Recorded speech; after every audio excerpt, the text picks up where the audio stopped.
Aujourd'hui, nous plongeons dans la Genèse, chapitre 1, versets 9 à 19.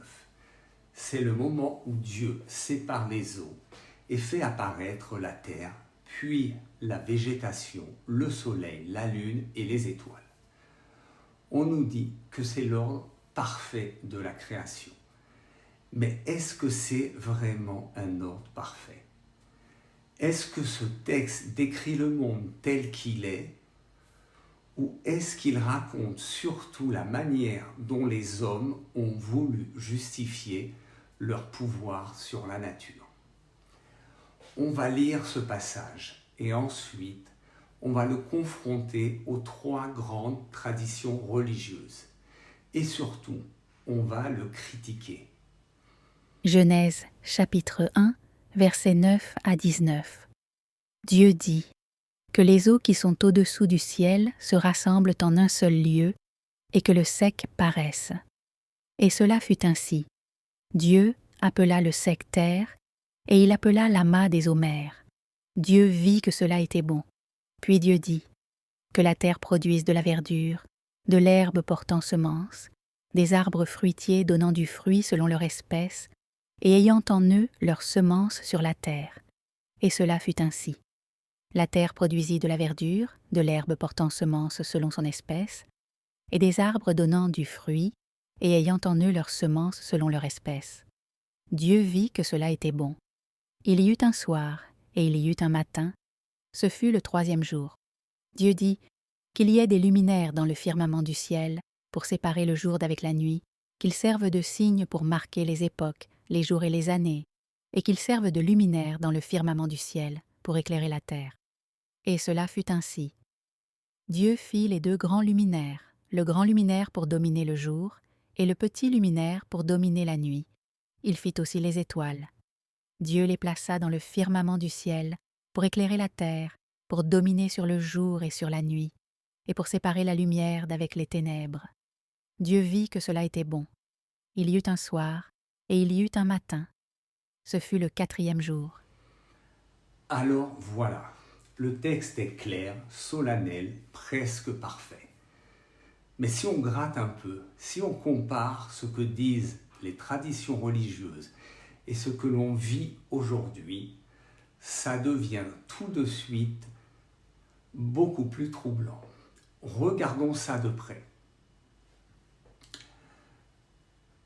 Voilà les plantes, l'herbe, les arbres, avant même que le soleil, la lune et les étoiles existent.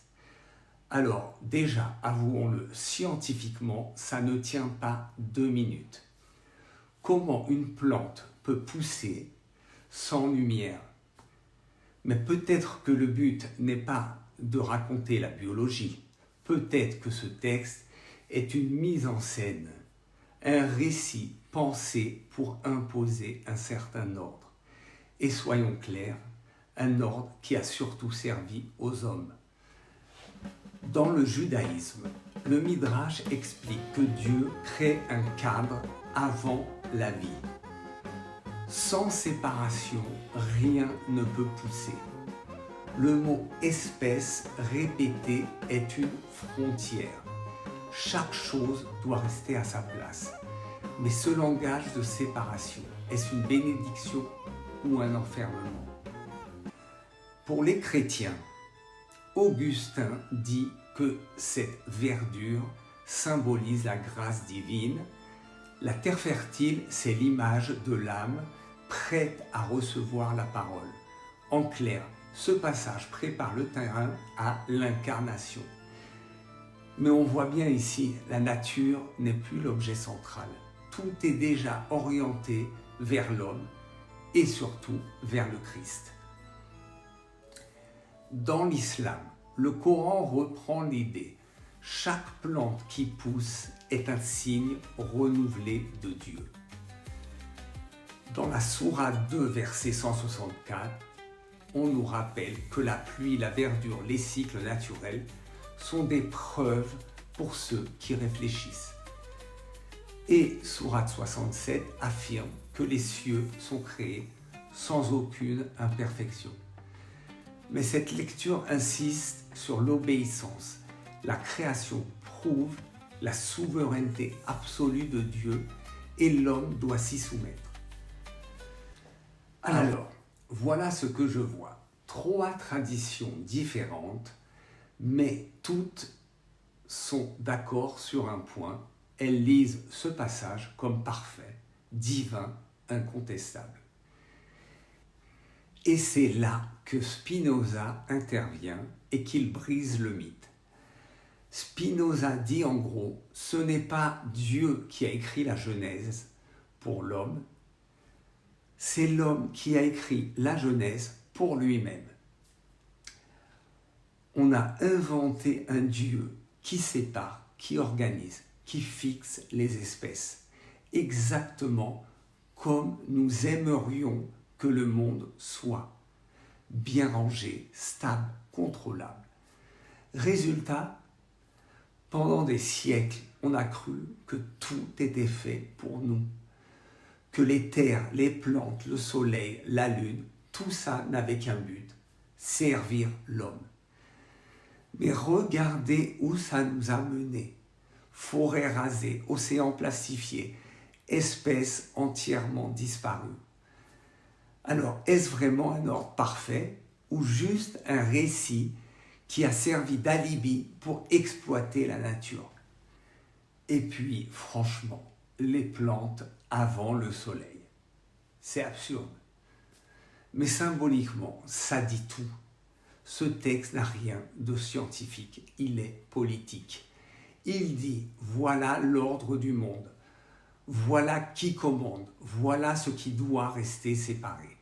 Et nous, on a utilisé ça pour justifier notre pouvoir. Spinoza avait raison, l'homme a projeté son désir de dominer la nature dans l'image d'un Dieu créateur. Et aujourd'hui, on en paye le prix.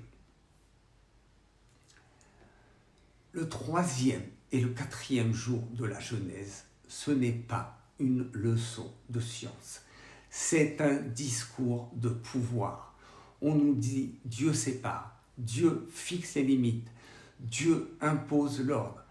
Mais en réalité, ce sont les hommes qui ont écrit ça pour se donner une légitimité.